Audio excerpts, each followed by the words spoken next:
The third kind of mystic in mysticism and symbolism in Evelyn Underhill is that we're in chapter 6 of the Mysticism and Symbolism, and the third kind of mystic is who craves perfection and tries to improve himself, and who tends to be an ascetic.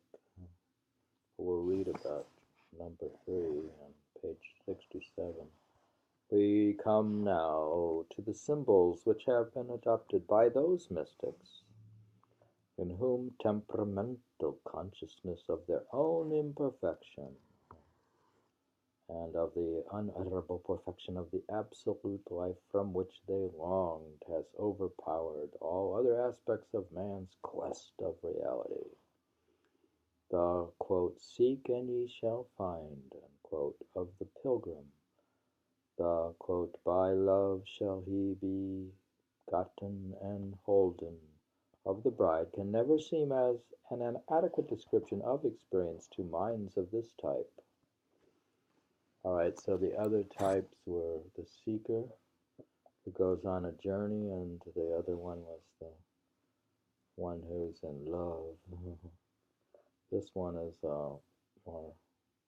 They are intent on the inexorable truth which must be accepted in some form by both these classes, the crucial fact that, quote, we behold that which we are, or in other words, that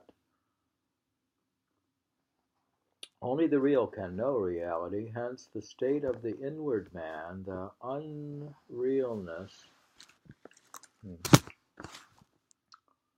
of him when judged by any transcendental standard is their center of interest. His remaking or regeneration appears to them as the primal necessity if he is ever to obtain rights of citizenship in the country of the soul. So he's saying you need to regenerate, transformate. We have seen that this idea of the new birth, the remaking or transmutation of the self, clothed in many different symbols, runs through the whole of mysticism and much of theology. It is the mystic's subjective reading of those necessary psychological and moral changes which he observes within himself as his spiritual consciousness grows. His hard work of renunciation, of detachment from the things which that consciousness points out as illusionary or impure, his purifications and trials all form part of it.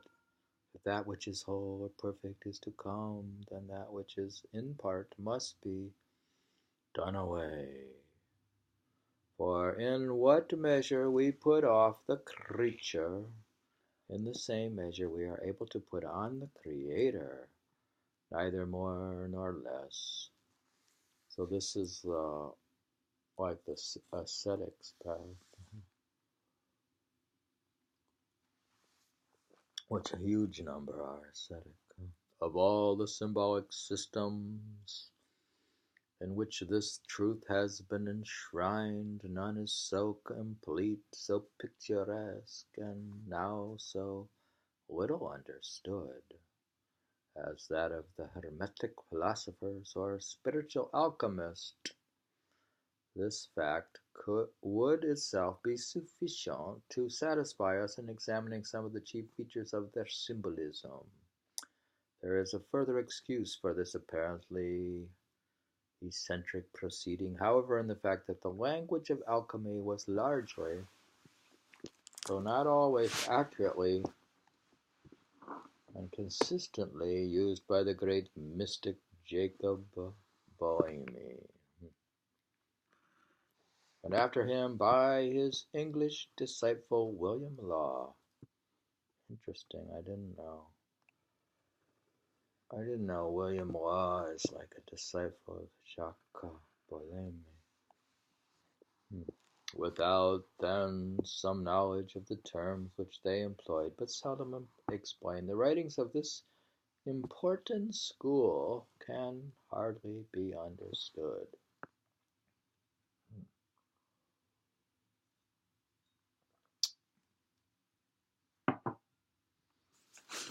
Yes, if you don't learn anything, you can't understand it. The alchemic symbols, especially as applied to the mystic life, are full of an often deliberate obscurity, which makes their exact interpretation a controversial matter at the best. Moreover, the authors of the various hermetic writings do not always use them in the same sense, and whilst many of these writings are undoubtedly mystical, others clearly deal with the physical quest of gold. Or have we any sure standard by which to divide class from class? The elements from which the spiritual alchemists build up their allegories of the mystic life are, however, easily grasped, and these elements, with the significance generally attributed to them, are as much as those who are not specialists can hope to unravel from this very tangled skein. First, there are the metals, of course, the various metals of physical alchemy. These are usually called by the names of their presiding planets. Thus, in hermetic language, Luna means silver, Sol, gold. Then there is the vessel, or athanor, in which the transmutation of base metal to gold took place. An object whose exact nature is veiled in much mystery, the fire, and various solvents and waters peculiar to the different alchemistic recipes, complete the apparatus necessary to the great work. So they call this some sort of great work.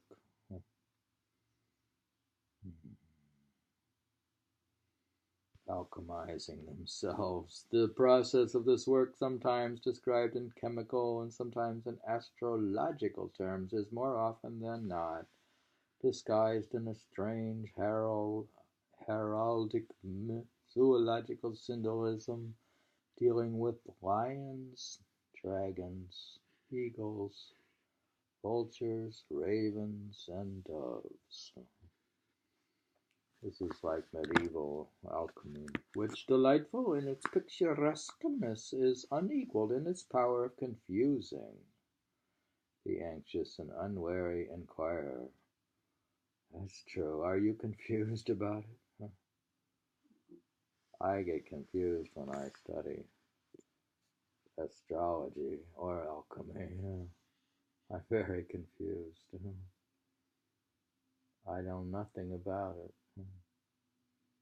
Of course, my specialty is not to know anything. It is also the subject of innumerable and deliberate allegories, which were supposed to convey its secrets to the elect, whilst most certainly concealing them from the crowd. Hence it is that the author of, quote, a short inquiry concerning the hermetic art, unquote, speaks of all the investigators of this subject when he describes the hermetic science as a, quote, great labyrinth, in which all abundance of inquirers, rambling to this day, many of them undiscerned by one another, like him, I, too, quote, have taken several turns in it myself, wherein one shall meet with very few, for 'tis so large, and almost every one taking a different path, that they seldom meet, but finding it a very melancholy place, I resolved to get out of it, and rather content myself to walk in the little garden before the entrance, where many things, though not all, were orderly to be seen, choosing rather to stay there and contemplate on the metaphor set up, then venture again into the wilderness, coming then to the contemplation of the metaphor set up, By far the most judicious course for modern students of the hermetic art, we observe first that the prime object of alchemy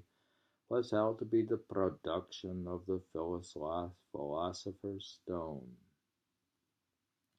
that perfect and uncorrupt substance of noble tincture, never found upon our imperfect earth in its natural state, which could purge all baser metals of their dross and turn them to pure gold.